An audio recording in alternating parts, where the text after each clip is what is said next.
अत्यंत मोठी बातमी। लोकसभा निवडणुकीसाठी आज तिसऱ्या टप्प्यातील मतदान होतंय। 12 राज्य आणि केंद्रशासित प्रदेशातील मिळून एकूण 94 लोकसभा मतदारसंघात मतदान संपन्न होणार आहे। तिसऱ्या टप्प्यामध्ये गुजरात राज्यातील सर्व 26 जागांसाठी मतदान होतंय, तर महाराष्ट्रातील 11, आसाममधील 4, बिहारमधील 5, छत्तीसगडच्या 7, गोव्यातील 2, कर्नाटकमधील 14 आणि मध्य प्रदेशमधील 8, तर उत्तर प्रदेशमध्ये 10, पश्चिम बंगालमध्ये 10, दादरा नगर हवेली, दमण आणि दीवमधील प्रत्येकी 2 जागा, तसंच जम्मू काश्मीरमधील एका जागेवर आज मतदान होतंय। या तिसऱ्या टप्प्यामध्ये देशभरात एकूण 1352 उमेदवार निवडणूक रिंगणात आहेत।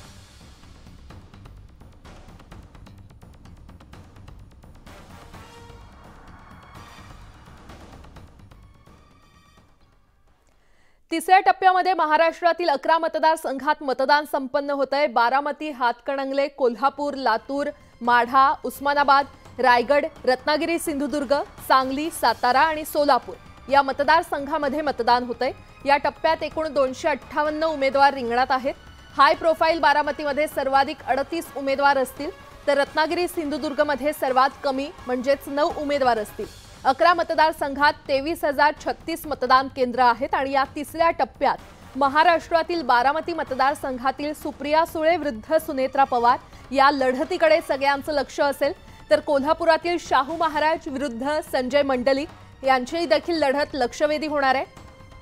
साताऱ्यामध्ये भाजपचे उदयनराजे भोसले यांना राष्ट्रवादी शरदचंद्र पवार पक्षाचे उमेदवार शशिकांत शिंदे यांचं आव्हान असणार आहे, तर तिकडे रत्नागिरी, सिंधुदुर्गात नारायण राणे यांची उद्धव बाळासाहेब ठाकरे पक्षाचे उमेदवार विनायक राऊत यांच्याशी लढत होते।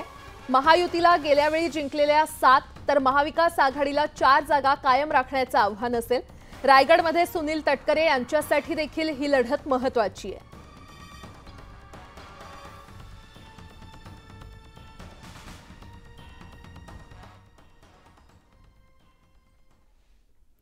यंदाच्या लोकसभा निवडणुकीतला सर्वात हाय प्रोफाईल टप्पा म्हणजे हा तिसरा टप्पा आहे। या टप्प्यात महाविकास आघाडी आणि महायुती या दोघांचीही प्रतिष्ठा पणाला लागलेली आहे आणि हा टप्पा म्हणजे पवार विरुद्ध फडणवीस असा संघर्ष आहे।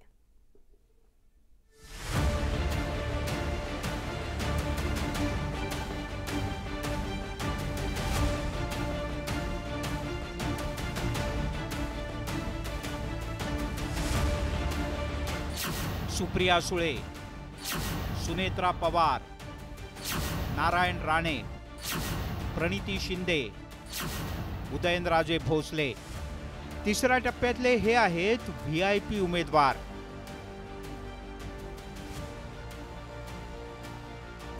तिसरा टप्पा म्हणजे देवेंद्र फडणवीस आणि शरद पवार अशीच लढाई आहे। महायुती असो की महाआघाडी, दोघांसाठी हा धोक्याचा टप्पा आहे, कारण एका जागेवर काटेकी टक्कर आहे। एका जागेवर पवार आणि फडणवीस यांची प्रतिष्ठा पणाला लागली आहे। या टप्प्यात मोठे चेहरे आहेत। विजय पराजय त्यांचं राजकीय भवितव्य ठरवणार आहे। पहिला हाय व्होल्टेज ड्रामा आहे बारामतीचा। नणंद भावजय, पवार विरुद्ध पवार, भाऊ विरुद्ध बहीण आणि पुतण्या विरुद्ध काका, एकाच लढतीला इतकी सारी नावं आहेत। या लढतीचा निकाल सांगेल की बारामती कोणाची, दादांची की साहेबांची। सुप्रिया सुळे विरुद्ध सुनेत्रा पवार ही राज्यातली सर्वाधिक चर्चेची लढत ठरली। या लढतीमध्ये अजितदादांनी अख्खा मतदारसंघ पिंजून काढला, तर पवार साहेबांनी प्रचाराचा धुरळा ओढून दिला। या लढतीमध्ये पवार साहेबांसोबत त्यांचं अख्खं कुटुंब आहे, तर अजितदादांसोबत फडणवीस आणि शिंदे।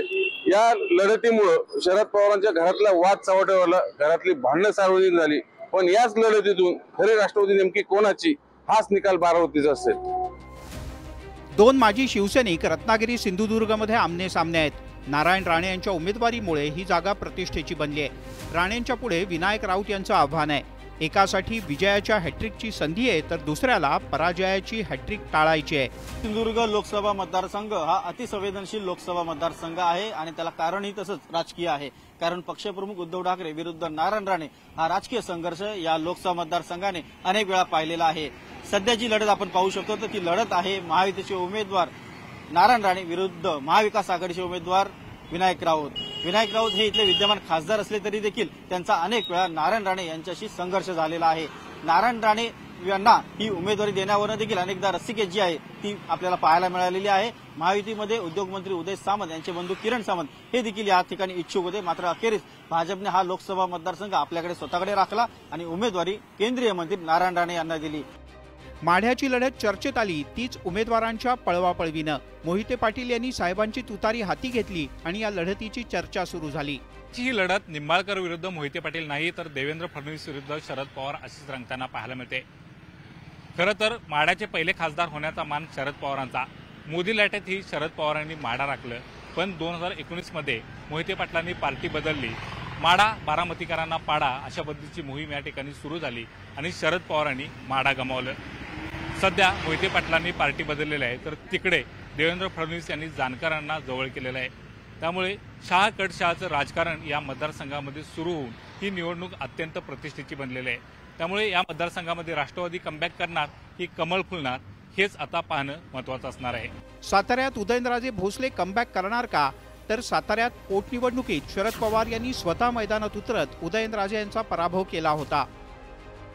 साताऱ्यात भाजप आणि राष्ट्रवादी काँग्रेसचे उमेदवार कोण असतील यावरून बरेच दिवस गेले। छत्रपती उदयनराजे भोसले यांनी दिल्लीवारी करत तिकीट मिळवलं आणि त्यांच्या प्रचाराकरता साताऱ्यामध्ये पंतप्रधान नरेंद्र मोदी येऊन गेले। ही लढाई टक्करची करण्याकरता शरद पवारांनी माथाडी कामगार नेते शशिकांत शिंदे यांना मैदानामध्ये उतरवलं। उदयनराजे भोसले यांनी राष्ट्रवादी काँग्रेस पक्ष सोडून भाजपमध्ये गेल्यापासून सातारची जागा शरद पवारांनी प्रतिष्ठेची केली आहे। त्यामुळे यंदा साताऱ्यामधून कॉलर कोण उडवणार, राजे की शरद पवार, याबाबत सातारकरांना उत्सुकता लागली आहे। या सगळ्यात आणखीन एक प्रतिष्ठेची लढत आहे ती उस्मानाबादची, म्हणजेच धाराशिव। ओमराजे निंबाळकर विरुद्ध अर्चना पाटील। अजितदादांनी अर्चनाताईंना राष्ट्रवादीत घेत उस्मानाबादची जागा प्रतिष्ठेची केली। मतदारसंघात असलेला जनसंपर्क, ठाकरे कुटुंबाशी असलेली निष्ठा आणि राणा पाटील यांच्या विरोधातलं राजकारण ही ओमराजे निंबाळकर यांची ओळख। तर राष्ट्रवादीच्या कोट्यातून खेचून आणलेलं तिकीट यासाठी पत्नीसाठी राणा पाटील हे जे आहे ते आपली ताकद लावताना दिसत आहे। असं जरी असलं तर जमिनीवर मात्र निंबाळकर आणि पाटील कुटुंबीय यांच्यातलीच ही लढत पाहायला मिळताना दिसत आहे। तर अशी ही लढत जर स्थानिक कुटुंबियाची असली तरी प्रतिष्ठा मात्र यात जी आहे ती अजित पवार यांची पणाला लागली आहे। लोकसभा निवडणुकीतला हा तिसरा टप्पा म्हणजे धोक्याचं वळण आहे। आज देशात महाराष्ट्राचा कौल कुणाला ही चर्चा आहे आणि त्या चर्चेचं उत्तर या टप्प्यातच दडलंय। Bureau report, news 18 Lokmat. Baramati मतदारसंघातील लढतीकडे अवघ्या देशाचं लक्ष लागून राहिलेलं आहे। नणंद विरुद्ध भावजाईच्या या सामन्यात कोण बाजी मारणार याची उत्कंठा सर्वांना आहे। महाविकास आघाडीच्या खासदार सुप्रिया सुळे आणि महायुतीच्या सुनेत्रा पवार अशी नणंद भावजाईची लढत होते। राष्ट्रवादीमध्ये फूट पडल्यानंतर अजितदादा विरुद्ध शरद पवार यांच्या मागे एकवटलेलं संपूर्ण पवार कुटुंब असं चित्र पाहायला मिळतंय। हा मतदारसंघ कायम राखणं हे शरद पवार यांच्यासाठी जसं प्रतिष्ठेचं आहे तसंच अजित पवार यांच्यासाठी आव्हानात्मक आहे। गेल्या काही दिवसांपासून अजित पवार हे बारामतीमध्येच ठाण मांडून बसले।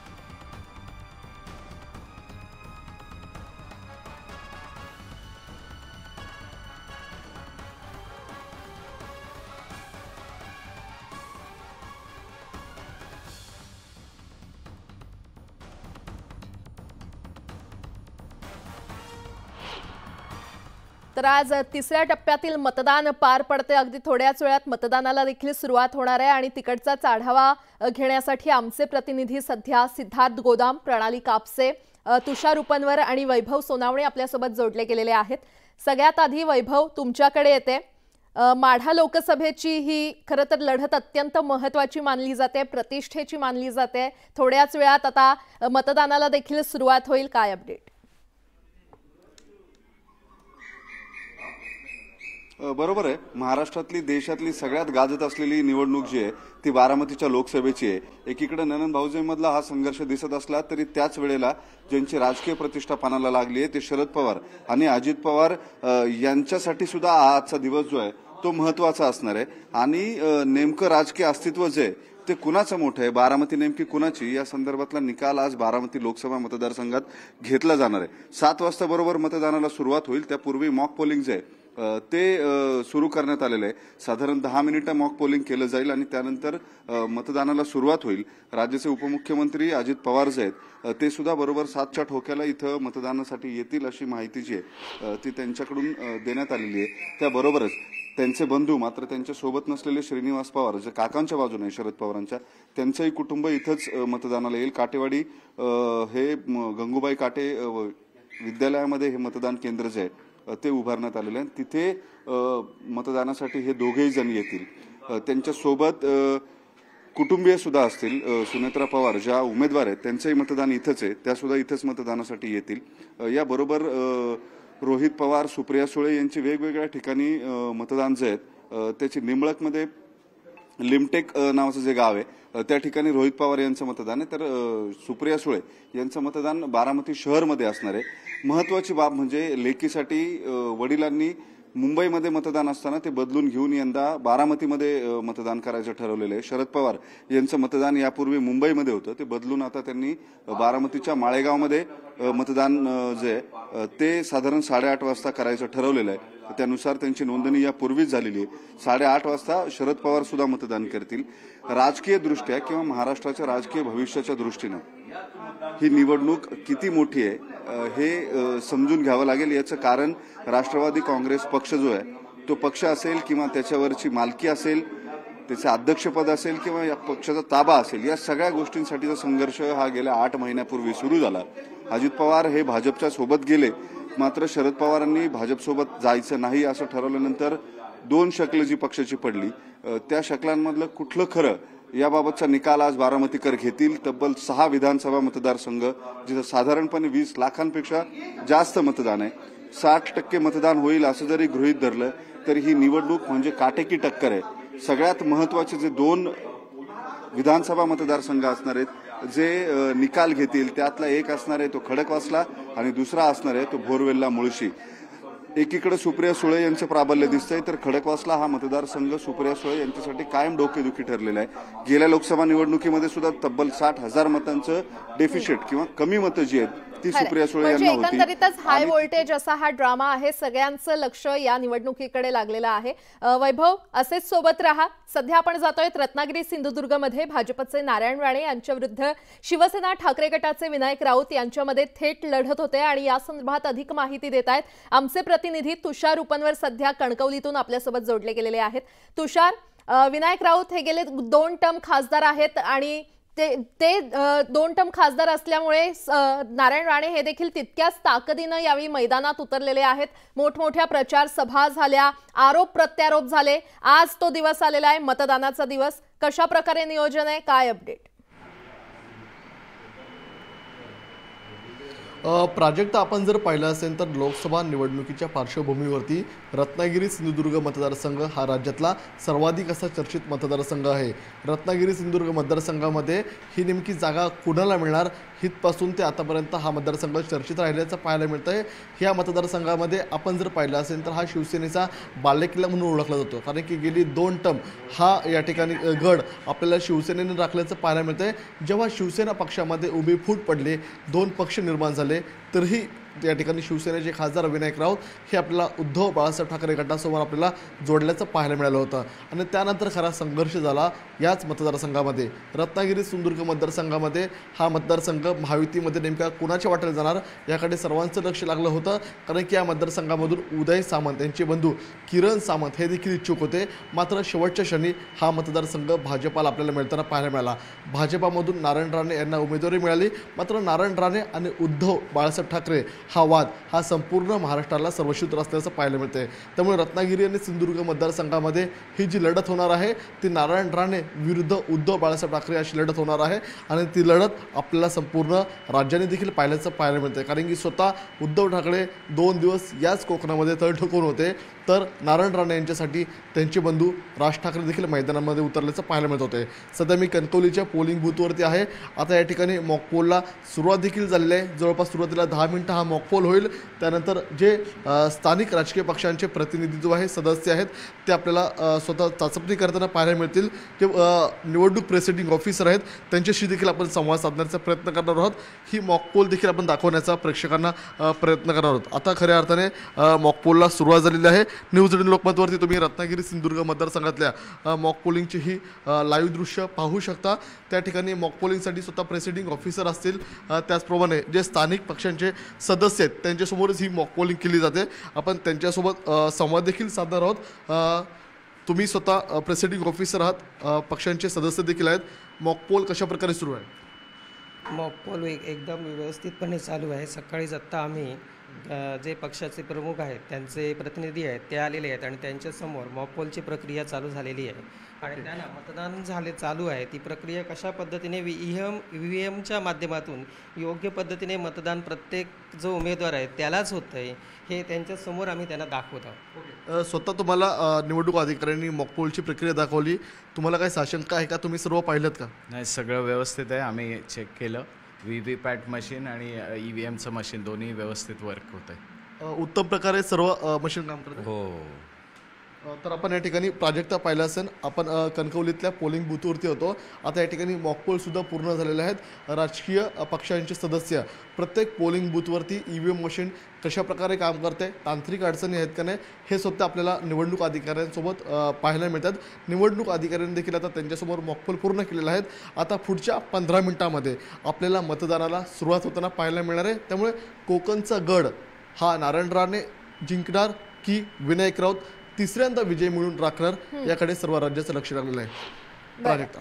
तुषार, असेच सोबत रहा. सध्या आपल्यासोबत सोलापूरहून आमचे प्रतिनिधी सिद्धार्थ गोदाम आणि धाराशिवहून आमचे प्रतिनिधी राहुल जोरी देखील आपल्यासोबत जोडले गेलेले आहेत. सगळ्यात आधी सिद्धार्थ तुमच्याकडे येते. सोलापूरच्या रणसंग्रामात खरं तर यंग ब्रिगेड मैदानात उतरलेले आहेत. महाविकास आघाडीतील काँग्रेसच्या आमदार प्रणिती शिंदे आहेत आणि त्यानंतर त्याच्या समोर भाजपचे राम सातपुते यांच्यामध्ये ही थेट लढत होते. अगदी थोड्या वेळात मतदान सुरू होणार आहे. कशा प्रकारे ही लढत असणार आहे? बघा, सोलापूर तसं देवभूमी म्हणून ओळखली जाते, मात्र मागच्या 1 ते 1.5 महिन्यापासून या ठिकाणी सगळं वातावरण राजकीय झालं होतं. एकमेकांवर आरोप प्रत्यारोप या सगळ्या गोष्टींमुळे हे वातावरण ढवळून निघालं होतं.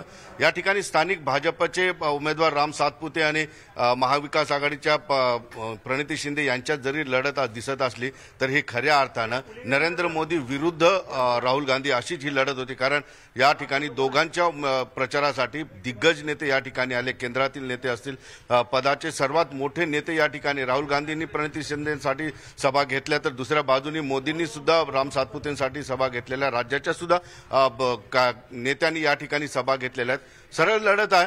सोलापूरच्या अनेक दिवसांची समस्या आहेत. पाण्याचा प्रश्न असेल, विमानतळ असेल, इतर सोयी सुविधांचा, यामध्ये दोघांनी एकमेकांवर आरोप केलेले आहेत आणि दोघांचाही तुल्यबळ या ठिकाणी प्रचार झालेला आहे. नेमका आज जवळपास 30 लाख मतदार या सगळ्या गोष्टींना कुणाला पसंती देतात हे पाहावं लागेल. मात्र मी तुम्हाला पोलिंग मध्ये जाऊन दाखवतो की या ठिकाणी पूर्ण तयारी सुरू झालेली आहे आणि या ठिकाणी पोलिंग एजंट आले नसले तरी कर्मचाऱ्यांचं आपलं कर्तव्य आहे, त्यांनी आपलं मॉक पोलिंग सुरू केलेलं आहे या ठिकाणी. आणि जे आहे आपण बघतोय की सगळ्या गोष्टी तपासून या ठिकाणी केल्या जातात, कारण कसल्याही चुकीला या ठिकाणी माफी नाही. कारण लोकशाहीचा सर्वात मोठा उत्सव आहे.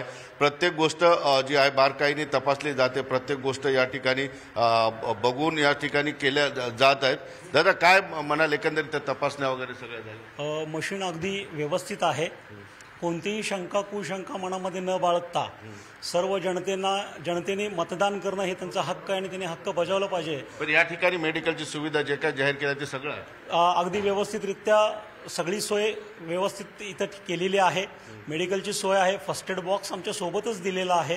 प्लस पोलीस यंत्रणा व्यवस्थित आहे. जेवणाची नाश्त्याची सोय देखील उत्तम प्रकारे केलेली आहे. निश्चितपणे आपण बघितलं की महिला सुद्धा फार मोठ्या प्रमाणात या ठिकाणी या मतदान प्रक्रियेमध्ये. मॅडम, काय म्हणाल एकंदरीत थोडी धाकधूक असते का आजची ड्युटी करताना? कारण फार बारीक लक्ष असतं सगळ्या गोष्टी. थोडी आहे, पण सगळं नाही का नियोजन व्यवस्थित आहे इथं.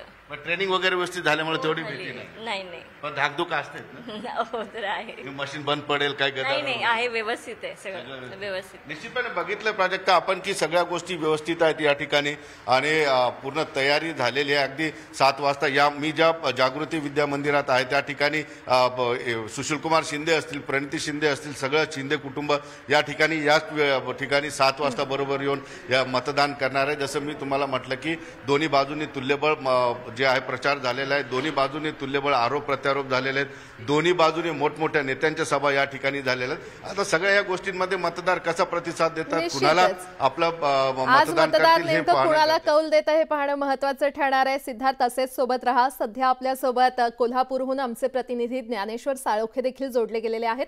ज्ञानेश्वर, तुमच्याकडे येतेच. सगळ्यात आधी प्रणाली तुमच्याकडे येते. खरं तर रायगड लोकसभेमध्ये देखील ही निवडणूक अत्यंत प्रतिष्ठेची मानली जाते. अनंत गीते आणि सुनील तटकरे यांच्यामध्ये ही थेट लढत आहे. अगदी थोड्या वेळात मतदान सुरू होईल. कशा प्रकारे नियोजन आहे, काय अपडेट? ही निवडणूक सुद्धा अतिशय प्रतिष्ठेची आहे, कारण यावेळेला अनंत गीते जे शिवसेना उद्धव बाळासाहेब ठाकरे पक्षाचे उमेदवार आहेत ते 9व्यांदा लोकसभा निवडणूक लढत आहेत. अनेक वेळेला त्यांनी या मतदारसंघातून प्रतिनिधित्व केलेलं आहे, खासदार राहिलेले आहेत, माजी केंद्रीय मंत्री सुद्धा राहिलेले आहेत. परंतु त्यांचा सामना यावेळेला गेल्या वेळेला त्यांचा पराभव करणाऱ्या सुनील तटकरे यांच्याशी आहे.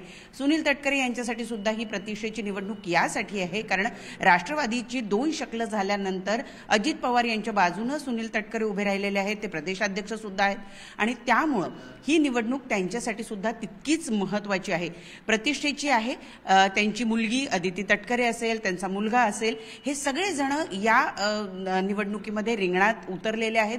प्रत्येक जो विधानसभा मतदारसंघ आहे त्यांनी पिंजून काढलेला आहे. एक एक गाव, एक एक बूथ त्यांनी पिंजून काढलेला आहे. तर दुसरीकडे स्वतः उद्धव ठाकरे यांनी रायगड लोकसभा मतदारसंघामध्ये 8 सभा घेतलेल्या आहेत. सगळ्यात जास्त सभा उद्धव ठाकरे यांनी या लोकसभा मतदारसंघात घेतल्या आणि त्यावरून सुद्धा शिवसेना उद्धव बाळासाहेब ठाकरे या पक्षासाठी ही निवडणूक किती प्रतिष्ठेची आहे हे आपण समजू शकतो. मी सध्या कोलाड इथल्या दुर्टोली या गावामध्ये आहे, जिथे सुनील तटकरे आणि त्यांचे कुटुंबीय यांचं मतदान आहे. अगदी छोटंसं असं गाव आहे. आपण बघतो आहोत या ठिकाणी 1018 मतदार आहे, पुरुष 530, महिला 488 एवढ्या मतदार या ठिकाणी आहे. आणि प्रतिष्ठेच्या या लढाईमध्ये सगळी यंत्रणा सज्ज झालेली आहे. विविध पक्षाचे प्रतिनिधी या ठिकाणी आलेले आहे. मॉक पोलिंग घेतलं जात आहे. सगळे निवडणुकीचे अधिकारी या ठिकाणी उपस्थित झालेले आहे. आतापर्यंत एक चाचणी जी आहे ती बऱ्यापैकी पूर्ण झालेली आहे. विविध पक्षाचे प्रतिनिधी उपस्थित होते. त्यांनी मॉक पोलिंग करून बघितलेले आहे. व्हीव्हीपॅट असतील किंवा ईव्हीएम मशीन असतील, अगदी व्यवस्थित या ठिकाणी कार्यरत आहे. छोटंसं जरी मतदान केंद्र असलं तरी या ठिकाणी सीसीटीव्ही असेल, पोलीस यंत्रणा असेल, निवडणूक अधिकारी असतील, सगळे अगदी व्यवस्थित पद्धतीनं या ठिकाणी कार्यरत असलेले आपल्याला बघायला मिळत आहे.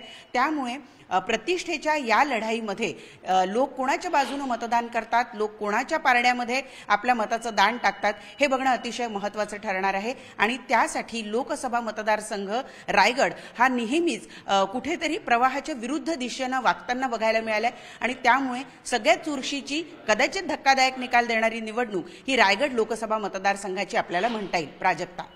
निश्चितच. प्रणाली, तुम्ही देखील अशाच सोबत राहा. सध्या आपल्यासोबत साताऱ्याहून अजित मांढरे देखील जोडले गेलेले आहेत.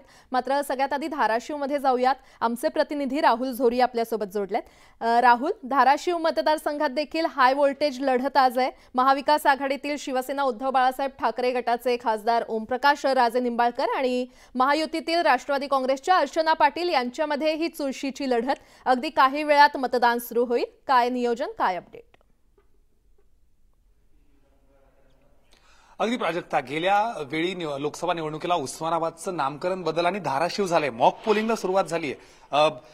ज्या ठिकाणी कर्मचारी आहेत, खरं तर पोलिंग एजंट अद्याप आले नाही, मात्र तोपर्यंत आपलं कर्तव्य म्हणून हे सगळे कर्मचारी अर्थात या सगळ्या मॉक ड्रिलला, आपण ज्याला म्हणतो की मॉक वोटिंग जे आहे त्यासाठी ही सगळी तयारी करतायत. मॉक पोलिंग पार पडलेलं हे सगळं काही व्यवस्थित असल्याचं देखील कर्मचाऱ्यांकडून कळतंय. सर्वात महत्वाचं म्हणजे ज्या पद्धतीनं धाराशिवच्या बाबतीत ज्या पद्धतीनं वातावरण तापलं होतं, अगदी पंतप्रधान नरेंद्र मोदींपासून उद्धव ठाकरे, देवेंद्र फडणवीस, शरद पवार अशा अनेक दिग्गज लोकांच्या सभा या ठिकाणी पार पडल्या।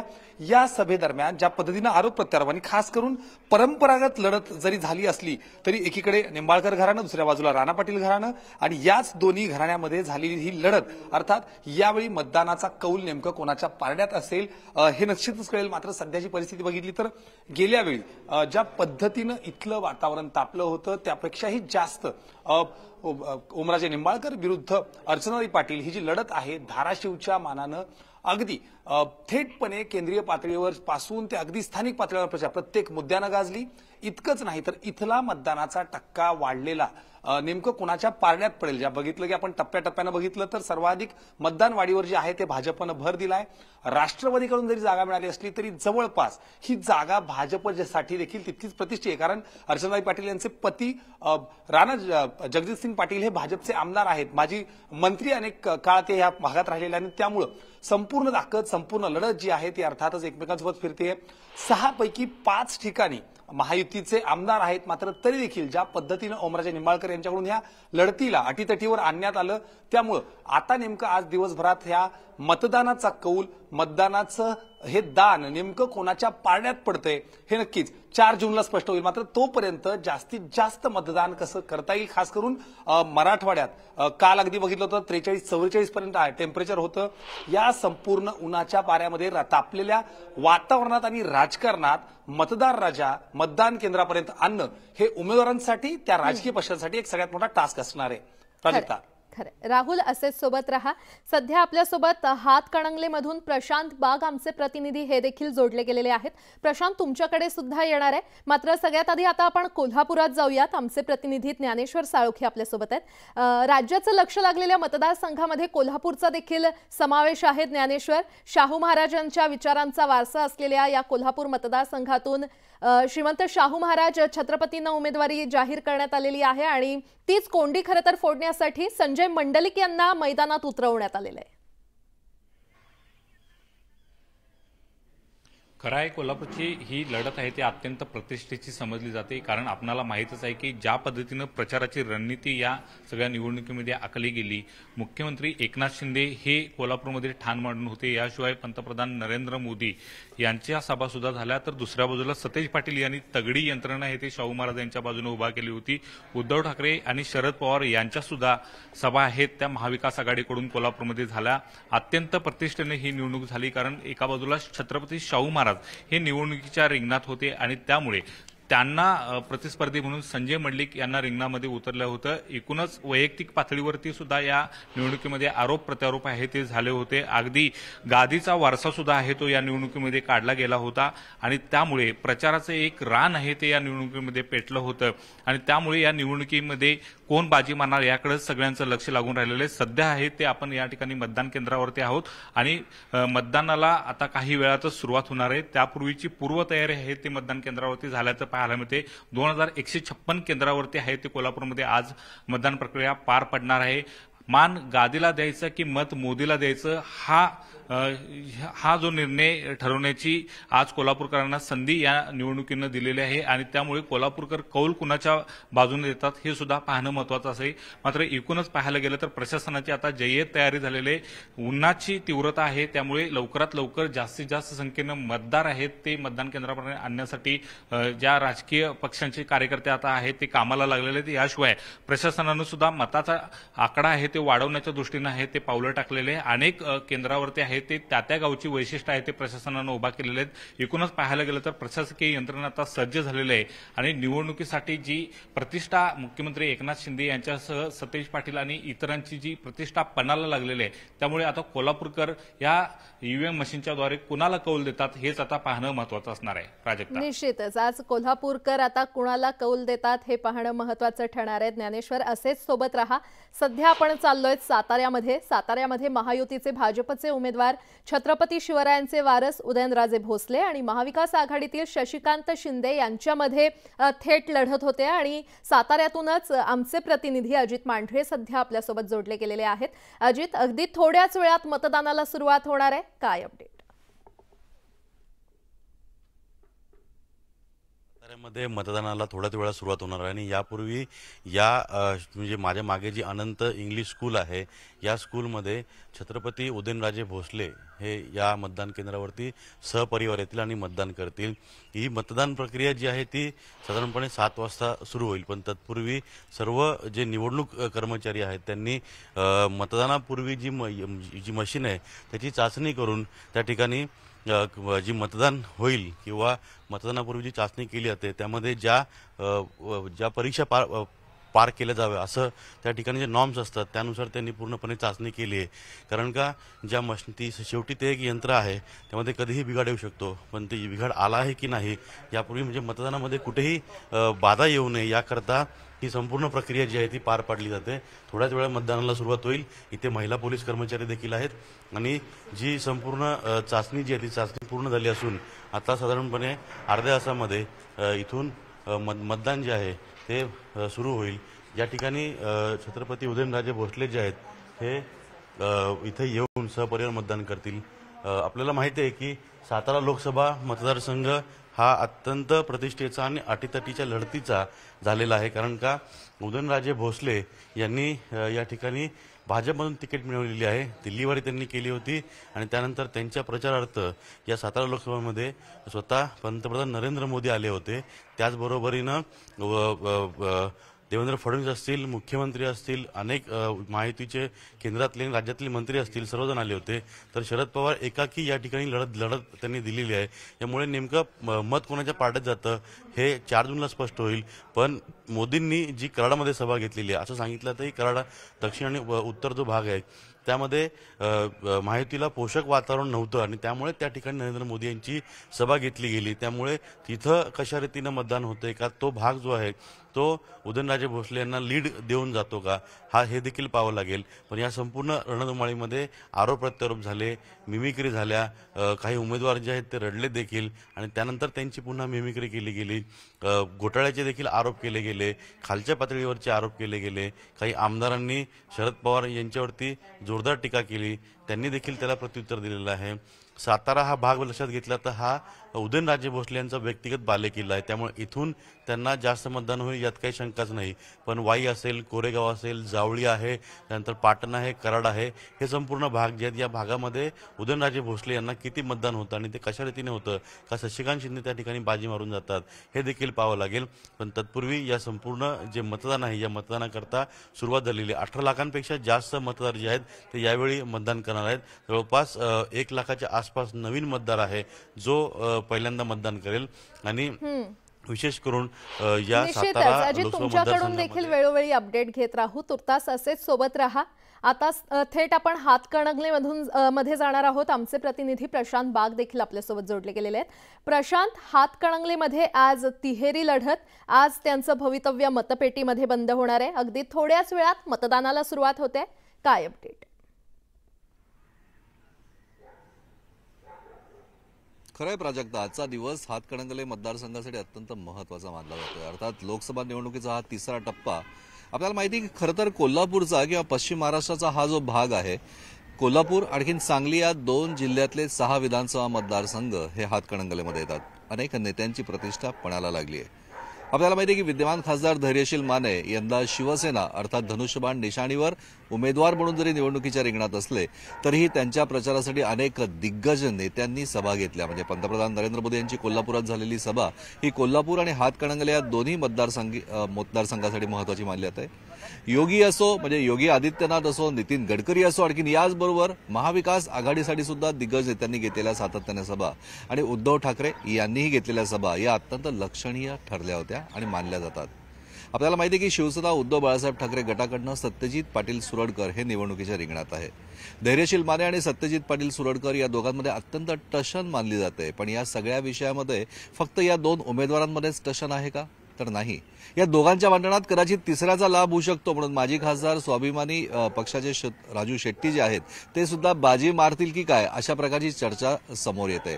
पण 3 गोष्टी महत्वाच्या आहेत. महाविकास आघाडीच्या माध्यमातून जयंत पाटील यांचं प्राबल्य असलेले 2 विधानसभा मतदारसंघ, या ठिकाणी त्यांनी बांधलेली मोर्चे बांधणी, याचबरोबर वेगवेगळ्या प्रकारचे आमदार जे आहेत, कल्लप्पा आवाडे असो किंवा येड्रावरकर असो, यांना मुख्यमंत्री एकनाथ शिंदे यांनी या हातकणंगले मतदारसंघाची सूत्र स्वतःच्या हातात घेतल्यानंतर जे अपक्ष आमदार त्यांना सुद्धा आपल्या बाजूने वळवण्यामध्ये मोठं यश मिळवलंय असं मानलं जात आहे. अर्थातच मतदानाची विपुल टक्केवारी देणारा हा भाग, त्यातले अनेक वेगळ्या मतदारसंघाचे म्हणजे नृसिंहवाडी आपण म्हणतो की दत्तांचं पीठ सुद्धा याच मतदारसंघात आहे. याचबरोबर आपल्या देशात चांदीचा व्यवसाय सगळ्या ठिकाणी जिथून गेला तो हुपरी याच मतदारसंघात आहे. पन्हाळगडाचा इतिहास, जाज्वल्य इतिहास ज्याला आपण म्हणतो, तो पन्हाळा सुद्धा ज्या ठिकाणी छत्रपती शिवाजी महाराज, छत्रपती संभाजी महाराज या दोघांचंही वास्तव्य होतं तो सुद्धा याच मतदारसंघात आहे. बाजीप्रभू देशपांडेची पावनखिंड ही लढत आपल्याला माहिती आहे, पण ही पावनखिंड सुद्धा याच मतदारसंघात आहे. अनेक ऐतिहासिक पाऊलखुणा असलेला हा मतदारसंघ, आणखीन त्याचबरोबर अत्यंत सधन शेती असलेला, सकस शेती असलेला सुद्धा मतदारसंघ मानला जातो. खूप मोठ्या प्रमाणावर इथला शेती उद्योग हा अत्यंत आहे. साखर कारखाने विपुल आहेत, पाणी मुबलक आहे, जमीन काळी कसदार आहे, शेतमालाला भाव मिळावा ही मागणी कायम महत्वाची असते. आता आजचा दिवस सगळ्यात महत्वाचा आहे की नेमके मतदार कौल कोणाला देतात, पण खरी टसल जी मानली जाते ते शिवसेनेच्याच दोन्ही पक्षांच्या उमेदवारांमध्ये. प्राजक्ता, खरंय प्रशांत, हातकणंगलेमध्ये आता मतदार नेमकं कुणाला कौल देतात हे पाहणं महत्त्वाचं ठरणार आहे. तुमचे धन्यवाद या संपूर्ण आढाव्यासाठी आणि या माहितीसाठी. आणि आता थेट बारामतीमध्ये जाणार आहोत. आमचे प्रतिनिधी विशाल पाटील आपल्यासोबत जोडले गेलेले आहेत. विशाल, महाराष्ट्रात जितक्या प्रतिष्ठेच्या लढती आहेत त्याच्यामध्ये जर कुणाचा 1 नंबर असेल तर ती बारामती लोकसभा निवडणूक असेल, कारण नणंद विरुद्ध भावजाई अशी ही लढत होते. तुम्ही सध्या कुठे आहात, काय अपडेट? खरं आहे प्राजक्ता, कारण का ही अत्यंत प्रतिष्ठेची लढत आहे आणि राज्यातील 1 नंबरची प्रतिष्ठेची लढत बारामती मतदारसंघाची आहे. कारण का सुप्रिया सुळे विरुद्ध सुनेत्रा पवार अशा पद्धतीचा हा सगळा सामना आहे. त्यामुळे अजित पवार विरुद्ध शरद पवार असाच या निवडणुकीकडे सगळ्यांचा पाहण्याचा दृष्टिकोन आहे. आता मी पिंपळी या गावामध्ये आहे, ज्या ठिकाणी आमदार रोहित पवार आणि त्यांचे आई वडील मतदान करायला ज्या मतदान केंद्रावरती येणार आहेत त्या केंद्रावरती मी आहे. खरं तर बारामतीच्या बाबतीत जर आपण बोलायला गेलं तर विद्यमान खासदार सुप्रिया सुळे या आहेत. या मागच्या निवडणुका जर आपण सुप्रिया सुळे यांच्या पाहायला गेला तर मोठ्या लीडनं त्या निवडून यायच्या. मात्र यावर्षीची निवडणूक नक्कीच त्यांच्यासाठी फार वेगळी आहे, कारण का राष्ट्रवादीचे पक्षाचे 2 शकलं झाली आणि याच्यामध्ये नणंद विरुद्ध भावजाई अशा पद्धतीचा हा सगळा सामना जो आहे हा रंगताना आपल्याला पाहायला मिळतोय. बारामती जर आपण पाहायला गेलं तर बारामती मतदारसंघात अनेक कामं झालेली आहेत. प्रगतशील बारामती म्हणून बारामती शहरांना ओळखलं जातं आणि याच बारामतीमध्ये शरद पवार विरुद्ध अजित पवार असं या लढतीकडे पाहिलं जातंय. त्यामुळे बारामतीकर नेमका कौल कोणाला देणार याकडे पाहावं लागणार आहे, कारण का या दोन्ही कुटुंबांमध्ये अनेक आरोप प्रत्यारोप झाले. कालपर्यंत या सगळ्यामध्ये आरोप प्रत्यारोप जे आहेत हे होताना आपल्याला पाहायला मिळाले होते. टीका जी आहे ही जोरदार झाली. वैयक्तिकरित्या सुद्धा या सगळ्यामध्ये टीका जी आहे ही पवार कुटुंबामध्ये झालेली आपल्याला पाहायला मिळाली. एकीकडे अजित पवार आणि दुसरीकडे सुप्रिया सुळे यांच्यासोबत पवार कुटुंबीय. हा सामना जर आपण पाहायला गेला तर एकाच कुटुंबातील 2 गट हे या निवडणुकीत उतरलेले आपल्याला पाहायला मिळाले. पवार घराणं आपण जर पाहायला गेलं तर अनेक चेहरे याआधी आपण कधीही निवडणुकांमध्ये पाहिले नव्हते. ते फक्त मतदान करायचे आणि बाहेर जायचे. मात्र यावेळेला बारामतीमध्ये संपूर्ण पवार कुटुंबीय या निवडणुकीमध्ये उतरलेले आहेत. त्यामुळे बारामती मतदारसंघाच्या निवडणुकीकडे संपूर्ण देशाचं लक्ष लागलेलं आहे, कारण का ही प्रतिष्ठेची निवडणूक झालेली आहे. कारण का शरद पवार विरुद्ध अजित पवार, कारण का अजित पवार यांच्याकडे आता राष्ट्रवादी पक्ष आहे, घड्याळ चिन्ह त्यांच्याकडे आहे. त्यामुळे त्यांच्यासाठी अत्यंत ही प्रतिष्ठेची निवडणूक असणार आहे. आणि त्याच अनुषंगानं आता मी पिंपळी या मतदान केंद्रावरती आहे. पिंपळी मतदान केंद्रावरची तयारी जी आहे ही पूर्ण झालेली आहे. जवळपास या ठिकाणी 1151 मतदार आहेत. थोड्याच वेळात मतदानाला सुरुवात होईल. निवडणूक प्रक्रियेतील जे अधिकारी आहेत त्यांच्याकडनं ह्या सगळ्या यंत्रांची तपासणी जी आहे ही केली जाते. सगळी तयारी पूर्ण झालेली आहे. मात्र कुठच्याही प्रकारची तांत्रिक अडचण येऊ नये याच्यासाठी काळजी घेताना आपल्याला हे अधिकारी पाहायला मिळत आहेत. त्यामुळे थोड्याच वेळात या ठिकाणी मतदानाला सुरुवात होईल. मात्र बारामती मतदारसंघाकडे सगळ्यांचंच लक्ष लागलेलं आहे. हाय व्होल्टेज अशी ही लढत आणि अगदी थोड्याच वेळात मतदान प्रक्रिया सुरू होईल. विशाल, वेळोवेळी अपडेट घेत राहू. तुर्तास धन्यवाद या सविस्तर सविस्तर माहितीसाठी आणि आढाव्यासाठी तुम्हा सगळ्यांचेही धन्यवाद या संपूर्ण आढाव्यासाठी। यासोबतच इतरही काही महत्त्वाच्या बातम्या आपण पाहणार आहोत। तुर्तास एक छोटासा ब्रेक घेऊन